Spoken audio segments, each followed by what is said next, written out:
E tá em inglês.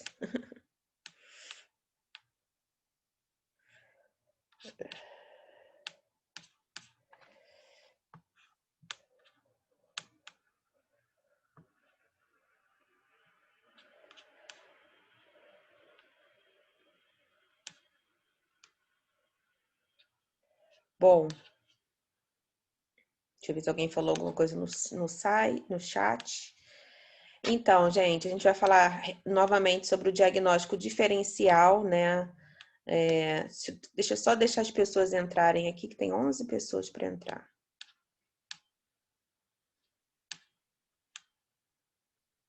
Nossa, muita gente, para não se desconcentrar. A gente vai falar sobre o diagnóstico diferencial na dificuldade de aprendizagem, né?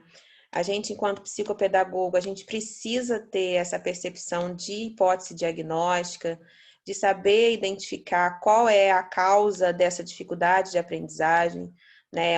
A gente precisa ser cada vez mais especialista nessa questão de entender da onde vem essa dificuldade de aprendizagem para que a gente possa, na verdade, intervir, né? Isso aí é a nossa grande questão enquanto psicopedagogo. É realmente identificar de onde a causa dessa dificuldade de aprendizagem para que a gente possa intervir. Então, o nosso trabalho é primordial nessa questão aí de identificação dessas dificuldades de aprendizagem. Por isso que eu coloquei esse tema, né? Diagnóstico diferencial, né, nas dificuldades de aprendizagem. Bom, gente, em tudo que foi falado aqui, né, a gente está falando muito sobre plasticidade cerebral, sobre dificuldade, sobre neurociência, sobre cognição, né? Mas, resumindo, né, sobre a dificuldade de aprendizagem, a gente resume ela como uma falha nos processos cognitivos, né? Hoje a gente fala de dificuldade de aprendizagem para qualquer tipo de ser humano, né? Tendo transtorno neurobiológico ou sendo uma pessoa típica, né? Sem nenhum problema nenhum, sem nenhum transtorno. E a gente hoje, né? A gente vê através de tudo que a gente escutou de ontem até hoje, estilos de aprendizagem, cognição, sobre os testes, e a gente vai falar sobre a aprendizagem de uma maneira que a gente precisa entender que a aprendizagem, ela é um processo extrínseco e intrínseco, né? Ela precisa dos mecanismos das sinapses neurais, ela precisa de todo o nosso campo cognitivo que se estabelece no lado direito do cérebro, mas ela também tem os fatores externos que fazem parte aí da questão do nosso aprendizado, né? E eu sempre dou aquele exemplozinho da receita de bolo, né?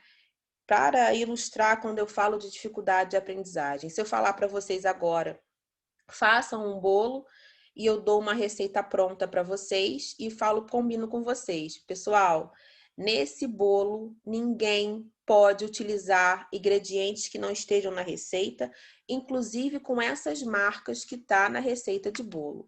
E todo mundo aí vai fazer o bolo, né? É uma tarefa, um exemplo.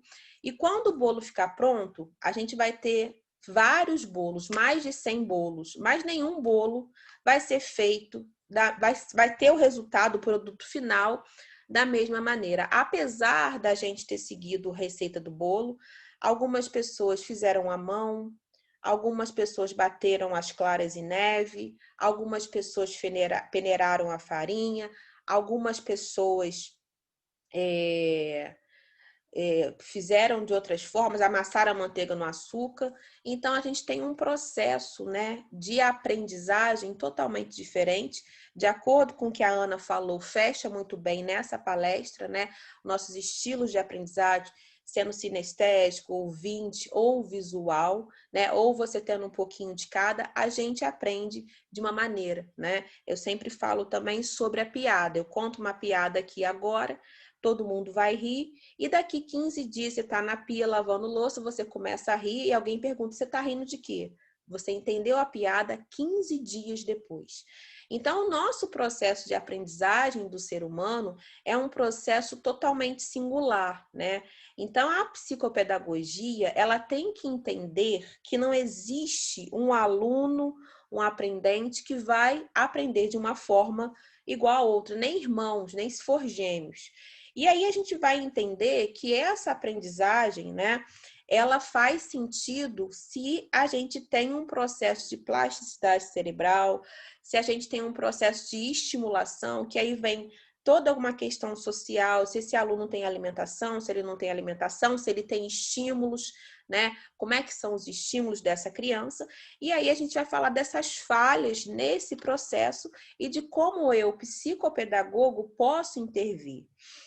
O importante, né, é que quando a gente fale com o pai, com uma mãe, com um responsável de uma criança que venha chegar no nosso consultório, é fazer com que essa mãe entenda que esse filho dela não é uma criança que não vai chegar na universidade, que não vai ter um bom cargo no mercado de trabalho. Vai, se ele tiver estímulo, se ele tiver ali toda uma base para sanar essas dificuldades de aprendizagem, né? Eu me lembro muito bem na escola, eu sempre tive muitos problemas na matemática e eu fui para professor particular. Na minha época, minha mãe não conhecia psicopedagogo, mas depois de alguns estímulos eu consegui. Mas a matemática é algo que hoje ainda me dá uma estremecida. Quando eu vejo uma conta ou fazer um concurso, alguma coisa, eu ainda tenho uma certa dificuldade por tudo aquilo que eu passei na infância, no ensino médio, com essa questão da dificuldade de aprendizagem, tá? Vamos lá. E aí esse termo genérico, né, que é dificuldade de aprendizagem, né, ele abrange aí, gente, um grupo heterogêneo, né, que a gente tem aí várias dificuldades que podem ser cognitivas, que podem ser sociais, que podem ser falhas apenas por algum tipo de trauma. Então, essa dificuldade de aprendizagem, quando a gente faz a aplicação dos primeiros testes, tanto da EOCA, dos testes projetivos ou qualquer tipo de teste, a gente visa ali identificar a causa dessa dificuldade de aprendizagem. Por quê, gente?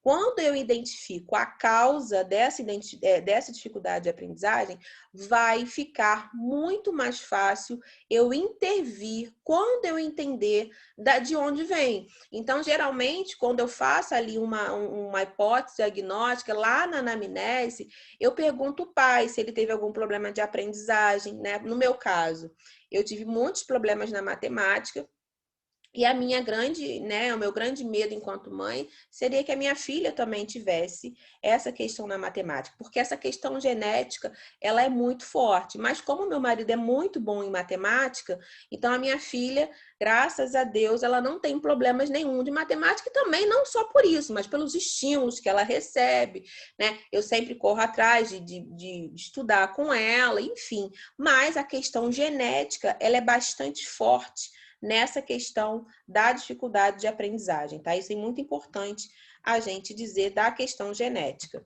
da questão biológica.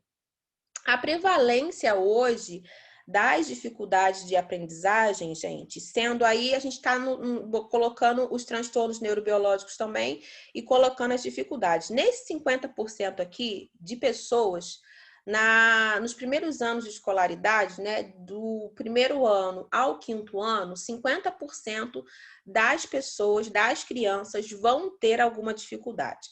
Nessa estatística, tá, que é Brasil, não é mundo, nessa estatística de Brasil, tá TDAH, DAO, TOD, qualquer tipo de transtorno, e também tá os alunos que não têm laudo, mas que têm uma dificuldade de aprendizagem. Então, uma prevalência muito grande das crianças e dos adolescentes nos primeiros anos de vida escolar terem uma dificuldade de aprendizagem. E quando eu fui ler um pouco para dar essa palestra para vocês, por que a gente tem um número tão grande no Brasil de pessoas, de crianças, nos primeiros anos de escolarização com dificuldade de aprendizagem? Por causa do nosso sistema de educação, né? Que é um sistema, infelizmente, ultrapassado, que visa classificar todas as crianças como se elas estivessem todas no mesmo nível, né? Ou seja, infelizmente a escola não tem capacidade, por vários N problemas, de dar suporte àquela criança que tem ali uma dificuldade de aprendizagem. Então, geralmente, essa criança é deixada de lado, ela não acompanha e não tem também na escola, infelizmente, principalmente nas escolas públicas, um suporte. Então, o número no Brasil de crianças nos primeiros anos com fracasso escolar é muito grande. Então, assim, a procura, né? Meu marido que fala, nossa, se todo mundo fosse procurar os psicopedagogos, vocês estavam milionários. Sim, né? A gente sabe que nem todo mundo dá o devido valor ao trabalho do psicopedagogo, mas é um trabalho que a gente tem aí um campo vasto, um campo muito vasto, tá? De pessoas aí com essa questão de dificuldade de aprendizagem. Deixa eu passar aqui. E aí os vários fatores, né, que são envolvidos nessa aprendizagem, né, escola, família, criança, né? Então são fatores sociais, fatores cognitivos, fatores emocionais. Então isso tudo vai aí depender do contexto social, né, dessa criança, desse adolescente, para saber da onde vem esse problema de aprendizagem, né? Qual o fator que relaciona com isso, tá? E aí a gente tem também os fatores com a escola, né? O número de alunos na sala, se o ambiente é seguro, se a criança tem um nível socioeconômico baixo, então a tendência é que ela não tenha estímulo na família, a tendência é que ela não tenha material didático, enfim, isso tudo que a gente já sabe. E aí a gente vai falar também das condições pedagógicas, né? O método da escola. Então a gente tem que ver se a escola está adequada para a criança. Nem sempre a escola é uma escola adequada. Às vezes é necessário mudar a escola, o material didático, a família. Isso é muito interessante. E aí a gente vai falar sobre a diferença de dificuldade, né, e transtornos, porque é muito interessante que a gente saiba que transtorno neurobiológico é algo que é diagnosticado, como TDAH, autismo, entre outros, e dificuldade é algo que é transitório, tá? A dificuldade de aprendizagem, como ela não é algo orgânico, é algo transitório. Se a gente intervir nessa dificuldade de aprendizagem, a criança vai conseguir prosseguir. Foi aquilo que eu disse, né? Provavelmente eu sou uma pessoa com descalculia, porque eu ainda tenho um pouco de receio com os números, contas de dividir, equação de segundo grau, aquilo tudo está na minha cabeça, né? Se eu tiver que fazer, eu desorganizo. Mas provavelmente uma criança que tem um problema na matemática pode não ser orgânico, pode ser apenas uma dificuldade de aprendizagem, né? Pode ser de percurso, a dificuldade de aprendizagem de percurso que a gente chama, que é uma dificuldade de aprendizagem que, se a gente intervir nessa dificuldade de aprendizagem, a gente pode aí, de fato, ajudar essa criança, esse adolescente. Então, o nosso trabalho vai ser sempre de forma preventiva ou de forma terapêutica, né? Então, a gente pode ser procurado também por uma mãe que acha que a criança tem alguma dificuldade, a gente vai ali começar o nosso trabalho de investigação e de intervenção com essa criança, tá? E essa palestra aqui, eu tirei nesse livro que eu tenho, tá? Que ele fala muito bem sobre os transtornos de aprendizagem, da identificação à intervenção. Esse livro, eu comprei lá na Amazon, eu não me lembro mais ou menos quanto foi. Mas ele trata sobre os transtornos, sobre as causas, ele explica um pouco o que é transtorno, o que é dificuldade, o que é transtorno de percurso. E o mais interessante desse livro é que ele te ajuda na identificação e na intervenção. Por quê? A nossa dificuldade maior, enquanto psicopedagogo, é sempre a intervenção. Por que a nossa dificuldade, gente, é sempre maior, é sempre a intervenção? Por causa da singularidade. Cada hora eu vou receber uma criança que tem problemas emocionais, que já está no psicólogo, já está no psicopedagogo, então, porque passou por uma separação de pais, eu vou receber uma criança que está tendo problemas de aprendizagem por causas sociais, né? Por alguma mudança, mudou de cidade, alguma coisa aconteceu, o pai era muito bem sucedido e não é, e eu vou ter a criança que tem algum problema, algum transtorno de aprendizagem, porque tem mesmo, não tem nenhum motivo. Então, esse livro aqui, ele me ajuda muito na questão da identificação. Por quê, gente? Apesar da gente fazer a EOCA, da gente fazer os testes projetivos, da gente fazer tudo que a gente faz enquanto psicopedagogo, sempre na hora da identificação, na hora da avaliação, né, a gente tem assim uma certa, como eu posso falar, insegurança, porque é muito sério a hipótese diagnóstica que você vai escrever ali na devolutiva para os pais.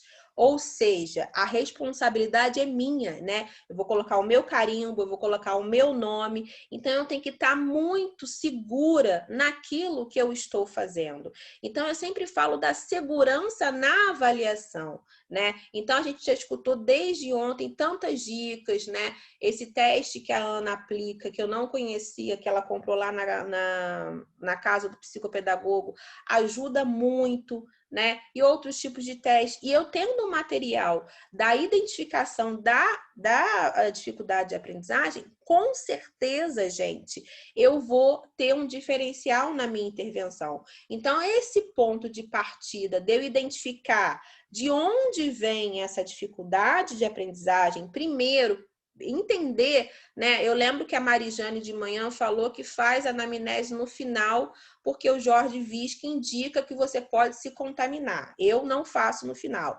Eu faço no início, a EFES, que é a entrevista exploratória centrada na família, a EFES. Depois eu faço a anamnese, eu faço a EFES com a mãe, e na EFES eu mando uma ficha com que é a minha anamnese. A minha anamnese tem mais de 20 páginas. E aí eu depois até posso compartilhar lá na plataforma.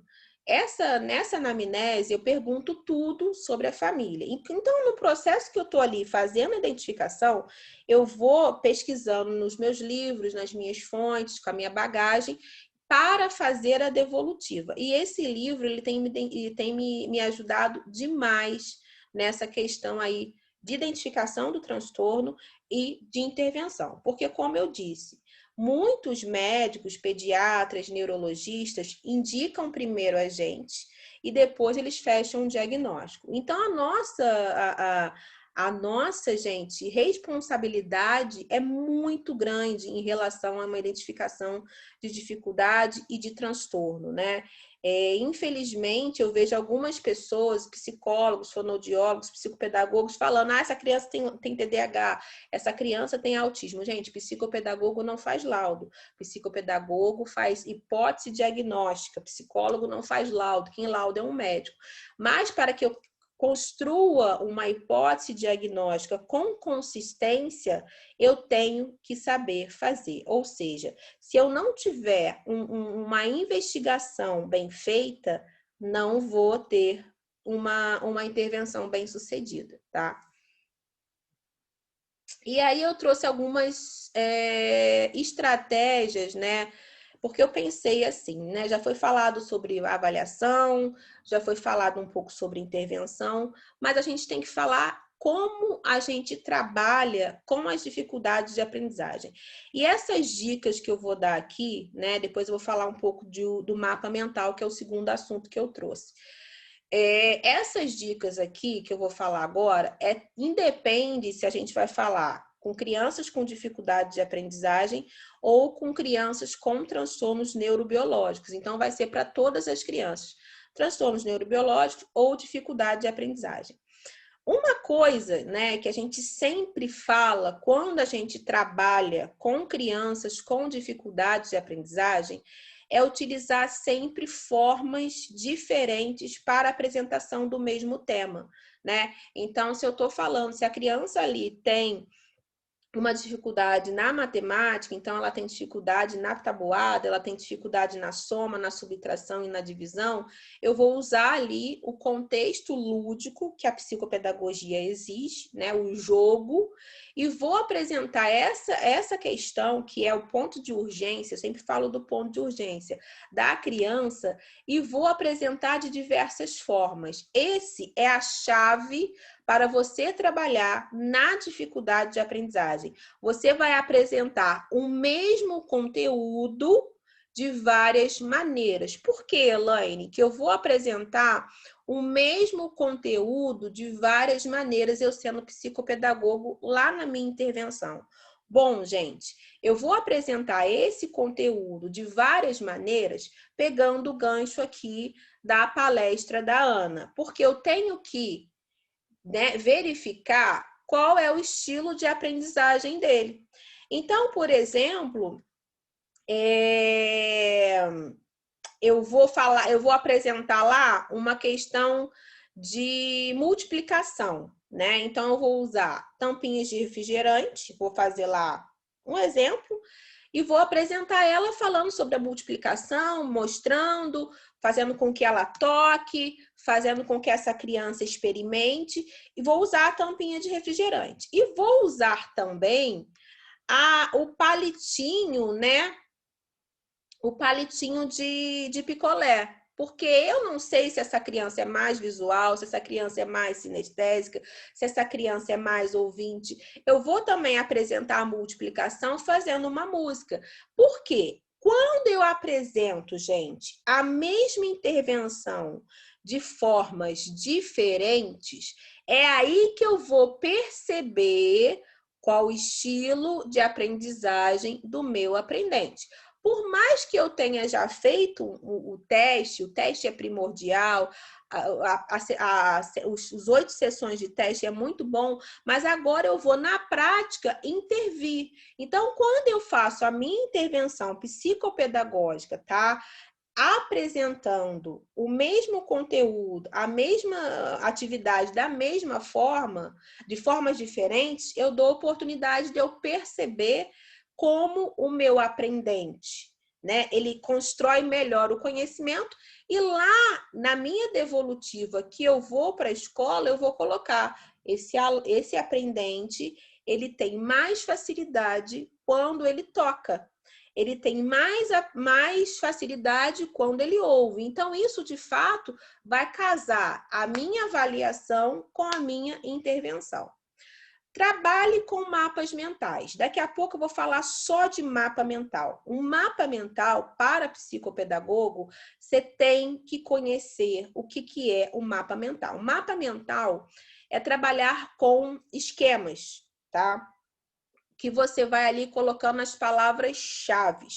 Crianças, adolescentes e principalmente adultos que tenham algum tipo, gente, de aprendizagem, de dificuldade de aprendizagem, tem que ter esquema. A gente tem hoje vários mapas mentais, daqui a pouco eu vou falar um pouco mais só do mapa mental, que é a chave aqui do nosso trabalho, tá? Porque, assim, se você for estudar sobre mapa mental e dificuldade de aprendizagem, tem tudo a ver, tá?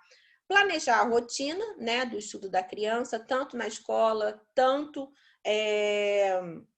no consultório, e trabalhar sempre com o concreto, né? Geralmente, crianças com dificuldades de aprendizagem têm muita dificuldade de abstração, tá? Então, eu não vou falar que tá chovendo canivete, porque essa criança que tem alguma dificuldade de aprendizagem, ela ainda tem tem a questão executiva, né? Falha na função cognitiva, falha no controle inibitório, né? Então, ela aí tem uma dificuldade de abstrair. A Magda está perguntando aqui, de diversas formas com mapa mental? Sim, o mapa mental também pode ser feito de várias formas. Eu vou falar daqui a pouco de uma forma mais... a gente vai entrar no mapa mental de uma forma mais completa, tá? Depois eu vou falar, Magda, é a nossa segunda parte sobre mapa mental. Né? A questão da autoestima, de encorajar, né? De mostrar que essa criança, que esse adolescente, ele pode, que ele é capaz, né? Isso sempre, tá? A gente pode aí falar sobre isso. né? Planejar, né, gente, a questão da atividade, da intervenção. Uma coisa que eu faço sempre, né, é projeto de intervenção. O que é isso? Eu vejo qual é o ponto de interesse da criança em relação ao que ela gosta mais. Se ela gosta de dramatização, se ela gosta de leitura, se ela gosta de música, e eu elaboro um projeto de acordo com o que essa criança goste. O mais importante da nossa intervenção psicopedagogo é que a gente faça com que esse momento que essa criança esteja no seu consultório seja um momento prazeroso. Então, eu peguei o ponto de interesse dessa criança, eu peguei a sua dificuldade e eu desenvolvi um projeto. Geralmente, esse projeto, também vou colocar lá na plataforma um exemplo de um projeto que eu fiz sobre folclore com uma criança que adora essas questões, que ela veio do Nordeste. Então, lá na escola dela tinha a disciplina de folclore, aqui não tem. Então, ela sentiu uma dificuldade, então eu fiz com ela, vou colocar lá na plataforma. E coisas que fizeram sentido para ela e ela se sentiu importante, levou para a escola também fez o projeto do folclore. Então, desenvolver esses pequenos projetos focados na dificuldade do aprendente e focado no contexto social. Por isso que conhecer a dificuldade, da onde vem essa dificuldade, estou batendo bem nessa tecla, se é social, se é emocional, se é cognitiva, e apresentar pequenos projetos. Ou seja, psicopedagogo, na intervenção, trabalha com projeto. Nas escolas, algumas escolas não trabalham com projetos multidisciplinares, psicopedagogo trabalha com projetos multidisciplinares. Tá? Então, aí vai depender desse contexto social da criança, que você vai verificar qual é o projeto aí que mais tem a ver com essa criança, né? Tornar o material didático, né, acessível, né? Então, essa criança tem que se envolver com isso. Você tem que fazer com que essa criança traga material para você. Na minha intervenção, eu faço sempre um planejamento. Por isso que todo sábado ou domingo eu estou ali fazendo o planejamento do consultório. Por quê? Eu tenho hoje... Hoje eu estou com 12 crianças, né? E o que eu faço com essas crianças que eu tenho? Eu faço um planejamento mensal. Então, o que eu faço com elas? Eu apresento para os pais, que eu falei para vocês o que eu vou fazer, e eu peço para elas sempre trazerem para mim algo interessante para agregar na intervenção. Então, se eu vou fazer um projeto sobre a consciência fonológica, eu peço para ela ir lá no supermercado e trazer encarte de supermercado para mim. Eu sempre torno, nas minhas intervenções, pessoal, o material didático que eu vou usar na intervenção, na questão pedagógica, psicopedagógica, acessível. Eu faço com que essa criança tenha o compromisso de estar nessa intervenção comigo, contribuindo. E às vezes ele fala, poxa, tia, foi difícil de achar esse material. Ele tem que se envolver. Então, quando você for planejar uma intervenção para a dificuldade de aprendizagem, a criança tem que estar o quê? Envolvida. Então, por isso que o trabalho do psicopedagogo hoje de sucesso vai ser um trabalho que vai dar muito trabalho. Por exemplo, essa semana eu não planejei nada, eu vou atender na quarta-feira. Então, hoje eu não consegui fazer nada, mas quando terminar o meu dia aqui, eu vou ter que sentar, vou ter que planejar pelo menos as minhas intervenções da semana. O que eu faço? Planejei a minha intervenção da semana, mando no WhatsApp da mãe o que eu vou precisar de material. E aí a criança vai ter que procurar, eu peço à mãe, para dar essa incumbência para a criança. Por quê, gente? O processo de aprendizagem não é um processo só do psicopedagogo dentro da clínica. Eu vou envolver a família, eu vou envolver... Então, por isso que, graças a Deus, eu posso dizer hoje que eu sou uma psicopedagoga bem-sucedida, porque eu vou fazer o quê? Fazer com que essa criança, para mim, eu trago essa criança para mim. Tá? Então, eu estou sempre ali fazendo com que esse material didático a gente faça essa troca, tá? Dessas questões. Utilizar o material concreto, nunca nada abstrato. A lua, mostre a lua. O sol, mostre o sol. Então, a gente tem vários materiais, né? Material dourado, eu amo material dourado, né? Eu trabalho muito com a questão desses brinquedos de blocos lógicos, como o Tangram, com qualquer coisa que a criança tem que colocar a mão, cédulas, moedas de brinquedo. Então, sempre trabalho, gente, com material concreto. Na intervenção, o psicopedagogo não trabalha sem material concreto. O material concreto faz com que a criança olhe e ela construa o conhecimento. Esse material precisa ser bem concreto, bem acessível para essa criança aí, tá, gente? Diversificar, né? Falei com vocês que a gente vai apresentar o mesmo conteúdo de formas aí totalmente diferentes. E eu quero falar agora sobre o mapa mental, tá, gente? O mapa mental para psicopedagogo, se você não conhece, eu vou até abrir eu fiz um slide só sobre mapa mental, que eu quero falar muito sobre isso. Deixa eu compartilhar aqui com vocês. Eu não sei se todo mundo conhece o mapa mental, tá? Mas é uma forma excelente, principalmente... Oi, quem conhece? Falou? Pode falar. Magda. Oi, Magda, você trabalha já? Sim, eu trabalhei com um aprendente, um mapa mental. E você gostou? Sim, o que a gente trabalha o conceito. Para trabalhar o conceito, você trabalha as perguntas: o que, como, onde, quando, por quê, né? Para você considerar o conceito da coisa, né? É muito bacana. É muito legal, né? Essa questão de utilizar os mapas mentais, né? Ela foi construída fora do Brasil, né? Ela vem de fora e a gente introduziu aqui no Brasil. Isso é muito interessante. Na verdade, até foi um aprendente que veio mesmo de escola particular. A Naira colocou aqui, eu uso o mapa mental para eu mesma em questões de estudos.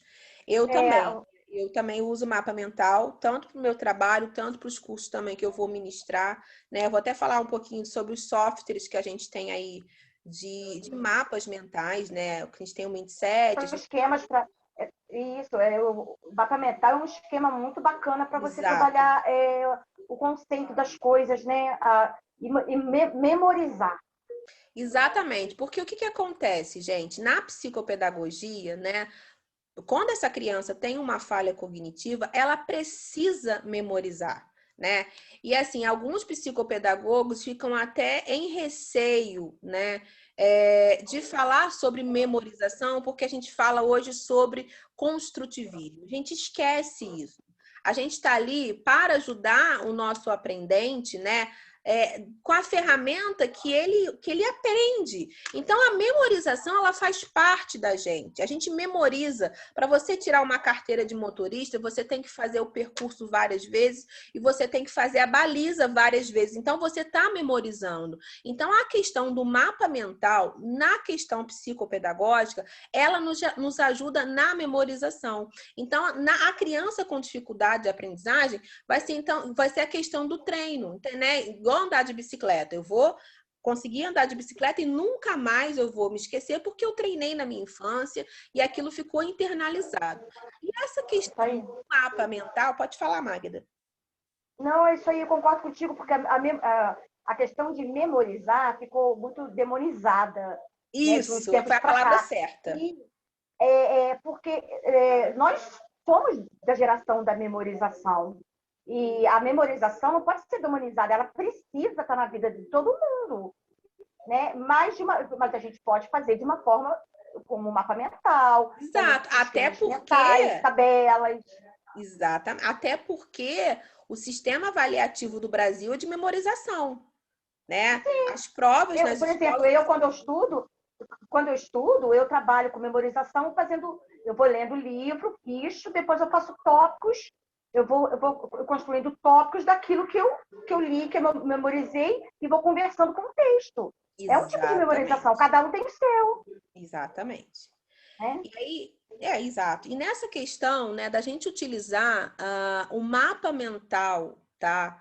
para ajudar os nossos aprendentes, o mapa mental a gente vai começar a utilizar com uma criança de 9 anos, 10 anos, que já está aí no 4º e 5º ano, tá? Eu não estou falando de você utilizar mapa mental para crianças na idade da alfabetização, 7, 8 anos. Não, a gente vai utilizar o mapa mental para crianças acima dos 9, adolescentes, adultos que nos procurarem também, né? Então, a gente vai utilizar essa questão do mapa mental para a organização dessas crianças que têm essa dificuldade, né? A Thalita colocou também que já trabalhou como mediadora e precisou usar. Imagino que sim, né? Então, gente, o mapa mental, né? Ele pode ser lúdico, mas o que ele é? É um esquema de diagramas, de desenhos, de palavras-chave, na qual você vai apresentando o conteúdo de uma forma mais lúdica, porque eu posso utilizar um mapa mental que tem um software infantil, lúdico, que se chama... esqueci o nome agora, mas depois eu falo com vocês. Tem um software de mapa mental que é lúdico, que tem personagem, que os personagens falam o nome das palavras-chave e faz a criança ali ter a reflexão, estimula ela. O mapa mental é maravilhoso, tá? Para essas questões. Os mapas mentais, né, eles trazem para a gente o ponto de vista pessoal. Por quê? Eu posso investigar qual é a dificuldade da criança e ver qual é a palavra-chave que ela quer que a gente coloque no mapa mental. Então, essa criança vai fazer ali uma prova de geografia. Eu não sou professora de reforço, mas a psicopedagoga pode utilizar o mapa mental dentro do contexto da criança, dentro da ludicidade, com palavras-chave, com desenhos, com qualquer uma questão que ajude esse aprendente, tá, a vencer o obstáculo da dificuldade de aprendizagem. Por quê? Quando a gente utiliza mapa mental, a gente vai minimizar a ansiedade desse aprendente. Por quê? Ele já tem uma dificuldade de aprendizagem, né, grande. E além da dificuldade de aprendizagem, vem um processo de ansiedade, porque ele sabe que ele vai para uma prova e ele vai ter a dificuldade. Então, se ele tem como estudar com o mapa mental, com as palavras-chave, eu vou lembrar de todo o conteúdo, tá? Então, o mapa mental... por associação, né, Elaine? Exatamente. A memorização por associação. Exatamente. Vai ser a memorização por associação da figura. Então, é uma técnica que eu acho que a escola deveria utilizar, ao invés de colocar lá no quadro um texto enorme que não faz sentido para a criança, que dá, né, calo eu tenho calo até hoje de escrever de escola, né? Então, o mapa mental aí é uma ferramenta muito útil, tá? E aí, o psicopedagogo, tá? Ele pode claramente apresentar o mapa mental para a criança de uma forma que a criança compreenda o que é o mapa mental, que vai ajudar ela no processo de aprendizagem, tá? E também na construção aí da sua autonomia, né? Tirar essa ansiedade, tá? E como é que a gente faz isso, né, no mapa mental? Gente, geralmente a gente faz o mapa mental do texto que a criança traz da escola. Então, você grifa com cores, com, né, caneta marca-texto, o que for mais importante da criança. E depois você constrói esse mapa mental, né? Que você pode fazer à mão ou você pode usar um software, né? Hoje eu pago o Mindset, que eu pago R$500 por ano com o mapa mental. Por quê? Eu sou uma pessoa que eu preciso para estudar, né? Mas você pode fazer um mapa mental à mão, né? Se você tem um pouco mais de habilidade, você consegue. A Bárbara colocou aqui: meu filho com déficit de atenção faz brownies e criou uma playlist específica para realizar a receita. associando trechos das músicas aos ingredientes e ao tempo que deve ser batido. Exatamente, né? O que o filho da Bárbara fez? Ele criou um mecanismo através dessa questão de memorizar através de uma playlist. Então, ele fez ali um esquema. O mapa mental nada mais é do que um esquema que facilite esse aprendente que tem um déficit nas questões cognitivas. A Cristiane botou que excelente, levarei para os professores da minha escola, sou orientadora pedagógica, muito bom. Sim, né? A gente fala aqui dessas questões de psicopedagogia, mas que também claramente podem ser apresentadas na escola, né? Márcia também, que eu sei que trabalha em escola e tem, né, esse foco também em crianças com dificuldade de aprendizagem. Vamos modificar. Se o sistema no Brasil, educacional do Brasil não mudou, mas a gente pode utilizar um mapa mental. Faz um mapa mental para a criança estudar na prova, ao invés de resumo, ao invés de revisão. Isso é muito bom, tá? Então, a gente vai... uma outra forma também que eu coloquei aqui é que a gente pode dividir o conteúdo como se fosse um tronco de uma árvore, tá? Olha só a ideia desse mapa mental. Então, a gente divide o conteúdo como se fosse o tronco e as folhas é o conteúdo, tá? Então, a gente vai botando o tópico, estados e capitais, aí lá na folha, Rio de Janeiro, capital Rio de Janeiro. São Paulo, capital São Paulo. Gente, isso funciona muito. E além de ser lúdico, né? Porque eu vou desenhar vou pegar da internet uma árvore, né? Isso aí eu vou pegar uma figura da árvore. A Kelly falou que meu filho fez na escola a pedido do professor. Ele está no 9º ano. Caramba, isso me deixa muito feliz. Veio um professor de 2º segmento utilizando essa questão do mapa mental. É muito bom. E essa questão da árvore eu sempre faço. Eles amam. O que eu faço na árvore? Eu imprimo a árvore, tá? Sem cor. E eu peço para a criança ou desenhar ou colar papelzinho. E depois a gente vai construindo os tópicos. Sempre dá certo. Sempre dá certo. Por quê, gente? O mapa mental, né? Ele faz com que a criança se envolva e fique mais fácil. A Karina, o mapa mental se estrutura com esquemas, tópicos ou sequência. Tópicos. O mapa mental, ele sempre se estrutura com tópico, aquilo que é mais importante. Porque, segundo os estudos da neurociência, quando a gente vai aprender, o nosso cérebro, primeiramente, ele capta o que é de mais importante. Então, o mapa mental, quando você coloca lá o tópico, capital do Rio de Janeiro é Rio de Janeiro, ele vai lembrar, tá? Que Pernambuco é Recife, porque o cérebro dele vai voltar àquela aprendizagem e vai ser fresquinho, como se tudo aquilo que ele tivesse visto ao longo do semestre voltasse, tá? Então é muito bom. A Valéria também colocou, minha filha faz desde o 7º ano e a professora de língua portuguesa ensinou, ela usa muito. Elaine? Quem tá falando? Pode falar. Magda. Desculpa. Pode Não, falar. desculpa, só para comentar, porque o mapa mental ele é muito bom também, porque dá ao aprendente a capacidade de síntese. Então, isso ele vai levar para a vida dele toda. Né? Quando a gente vai para a universidade, a gente precisa sintetizar textos, né? fazer resumos. Então, dá a capacidade para a criança, para o jovem, adolescente ou adulto, ter a capacidade de síntese, né? De um textão, extrair, né? As coisas mais importantes. Isso é síntese. Exatamente, sintetizar o conteúdo. Quando você for fazer, de repente, uma resenha na faculdade, você já vai estar com essa capacidade de síntese, esse resumo de um livro e tal. E te abre leques para outras coisas também, até profissionais, sem dúvida, né? Sem dúvida. Gente, e façam esse da árvore, né? Que eu não preciso ter um software. Eu tenho software da Mindset. Por que eu tenho software? Porque eu sou produtora de cursos online, tá, gente? Então, deixa eu explicar por que eu pago R$ 500 no ano. Tem alguém com o microfone ligado aí, gente? Por favor. Ainda tem um sonzinho ainda de um forrozinho aí, tô escutando. Deixa eu ver se eu consigo identificar.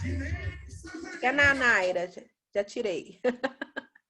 Por que eu pago um software de R$ 500 para mapa mental? Porque eu sou produtora de cursos online. Eu vendo curso online.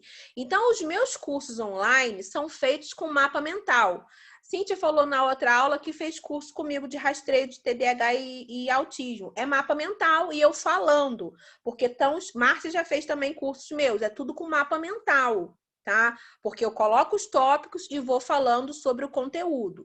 Mas, né, você não precisa pagar R$ 500 por ano para fazer o mapa mental, não. Eu tenho porque eu preciso, porque eu sou produtora de cursos. Mas a árvore, tá, gente, que você imprime, bota no Google uma imagem da árvore, isso funciona muito.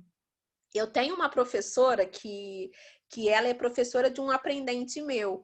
E aí ela falou, ela mandou um WhatsApp meu que ela viu a árvore de uma criança como mapa mental e ela falou assim: "Poxa, será que eu posso utilizar na minha disciplina de matemática?" Eu falei: "Claro que pode", né? E hoje ela usa essa questão da árvore, é muito lúdico, né? Muito interessante. Então, assim, gente, são pequenos detalhes, né, que fazem a diferença na nossa questão. Alguém aqui não trabalha com mapa mental, escutou falar agora? Eu gostaria dessa contribuição, que para mim esse feedback é interessante. Alguém quer falar? Não? Todo mundo já conhecia o mapa mental? Pode colocar aí no chat também, né? Porque é interessante a gente ver esse feedback, se o psicopedagogo, a Cíntia botou que não conhecia, Cíntia Kopke, né? Porque o que é interessante, gente? A gente pegar todas as ferramentas que são boas, que são funcionais na questão da psicopedagogia e colocar no nosso dia a dia, né? Então, assim, quantas coisas a gente já viu desde ontem até hoje que vão ser funcionais aí para o nosso trabalho, que vão nos ajudar. E pode ter certeza que você vai conseguir. Ah, Márcia, tu conheceu no congresso que fizeram em Copacabana, que a gente fez, que foi o nosso congresso de neurociência? Foi lá que eu ouvi 2019? a primeira vez. Aham, com a Foi quem que Ellen lá. falou? A Ellen que falou sobre o mapa Foi, mental. foi. A Drica botou que conhece e ajudou muito na confecção do TCC, com certeza, né? Sem dúvida. A Ayla colocou que conheceu recentemente e queria realmente saber mais, né? Então, essa questão aí, gente, de fazer esses esquemas, de sintetizar os tópicos, vão ajudar o aprendente. E se você fizer de forma lúdica, com uma árvore, eu também faço mapa mental com casa, tá? Então, eu pego a foto da casa na internet e coloco também os tópicos nos cômodos. E aí a gente decora os cômodos. É um trabalho, gente. O psicopedagogo é um trabalho muito legal. Que a gente se envolve naquela dificuldade de aprendizagem daquela criança e a gente faz o que é necessário. Então, eu faço também com foto da casa, que eu esqueci até de colocar aqui nos slides, tá? E aí eu trouxe algumas estratégias para a gente começar o mapa mental, né? Isso é interessante. Então, não é simplesmente você fazer um mapa mental sem um contexto, né? Tem toda uma questão aí para conseguir.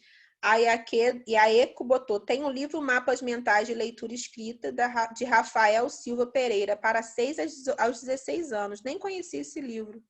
Muito interessante, olha só, já tem livro sobre essa questão da intervenção, da leitura, da escrita com o mapa mental.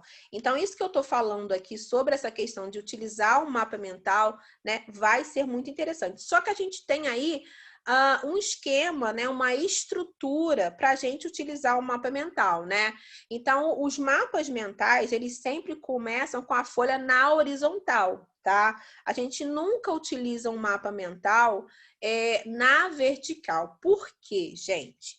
Geralmente, essas crianças que têm alguma dificuldade de aprendizagem, elas gostam de mais espaço. E a folha na horizontal, a gente parece que ela é mais ampla, tá? Então, a gente sempre utiliza o mapa mental na folha horizontal. Isso faz diferença. Ah, Elaine, isso é uma bobeira. Não, isso faz toda uma diferença na questão da aplicação. Muitas cores, né? Então, na utilização desse mapa mental, muitas cores, muito colorido, né?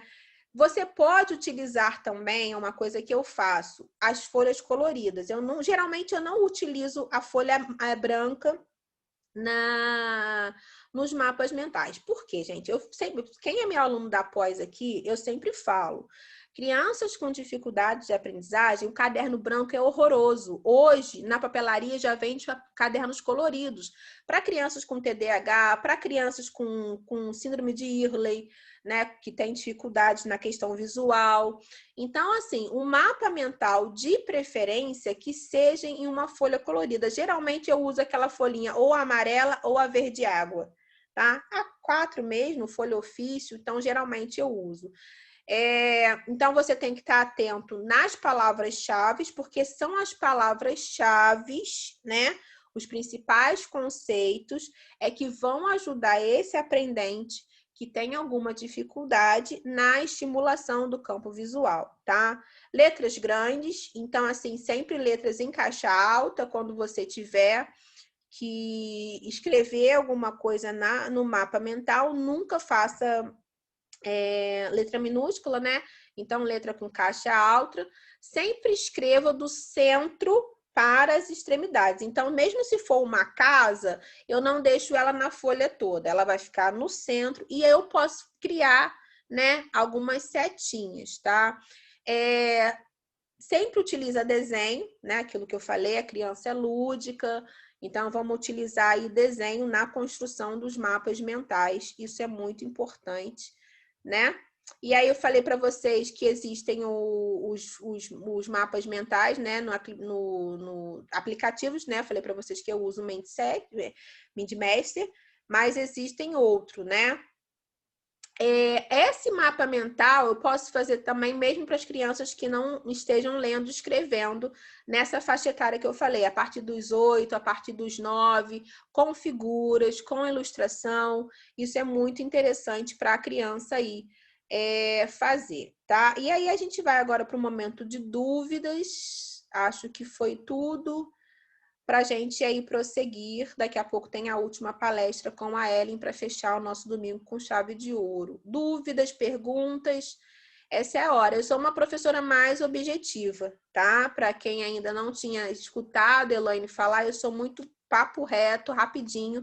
E cada um tem o seu estilo de aprendizagem, tem o seu estilo de falar, né? Alguns professores precisam mais de tempo e também conseguem claramente dar os seus recados, e eu sou um pouco mais objetiva, mas às vezes eu fico pensando, será que faltou alguma coisa? Então eu quero escutar de vocês, por favor. Alguém quer falar? Querem falar? Eu acho que a minha maior dificuldade são com os autistas severos, porque Uhum. eles demandam de um olhar mais cuidadoso, né? Por conta da troca que eles ainda não fazem, não verbalizam muitas vezes. Então, acho que o que eu aprendi, né, tenho aprendido nesse tempo, é de modificar, que tem como fazer, desde que você modifique um pouco a sua Então, prática. até nesse caso, Márcia, de autistas severos, né? Ao invés do mapa mental, eu posso utilizar a comunicação alternativa, né? Por figuras.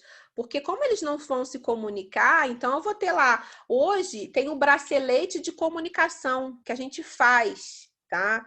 Que a gente pega a comunicação alternativa, coloca no braço da criança, e a criança vai girando o que ela precisa fazer. Então, assim, o autista severo é muito mais difícil mesmo, né? Então, eu não vou utilizar um mapa mental com autista severo, mas eu vou utilizar uma comunicação alternativa, né? Algo que ele possa se comunicar. Porque, assim, o grande erro das pessoas é achar que o autista severo não entende nada.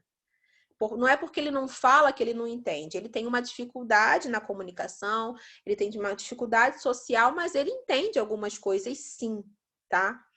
Então, é isso. Então, de repente, ao invés do mapa mental, a comunicação, esse bracelete, seria bem interessante aí, esse bracelete de comunicação. Tem no Google também o bracelete de comunicação de alternativa para crianças autistas. Bota lá no Google que você consegue imprimir, depois você vai colocar lá um contact, né? Uma plastificação e você vai utilizar aí, tá bom? Mais alguém?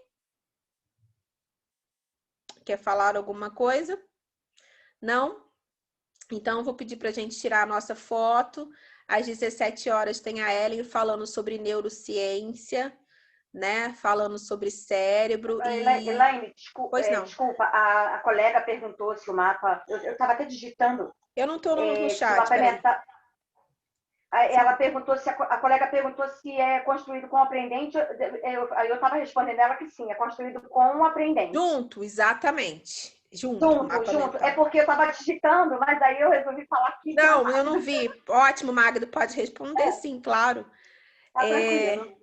Gente, vamos lá tirar nossa fotinha, que ainda tem mais uma, né? Nossa jornada não acabou. Vamos lá. Abram as câmeras, por gentileza, quem puder, eu peço aí. Hoje eu estou de celular, Elaine, porque assim, a minha família está aqui, filhos, genros, netos, então eu É domingo, né? Casa. A gente não pode esquecer que é domingo. E ontem foi aniversário do meu marido, então assim, eles vieram para cá ontem, vieram dormir. Então, sim, tem vários cômodos da casa, tem os netos, filhos, tá Relaxa. Cadê minha assistente, Marcinha? Tô aqui, ó. Tô Vamos lá, esperando gente. a pose. Calma aí. Vai, gente, cadê vocês? Estão aqui. Vai, todo mundo fez a pose? Vai agora, hein? Ai, tem gente que mandou mensagem. Tem que esperar sair, senão Ai, Jesus. Fica na foto de alguém. Pronto, saiu. Vai outra? Vai lá, agora vai. Não, vai, Elaine. Pronto, vou para outra. Relaxa aí um bocadinho. É muita coisa o dia todo. Mas eu tenho que salvar, peraí. Quando eu for para outra, eu aviso. Relaxa aí o... Elaine, manda essa foto depois, por favor. Mano, bota lá na plataforma. Obrigada.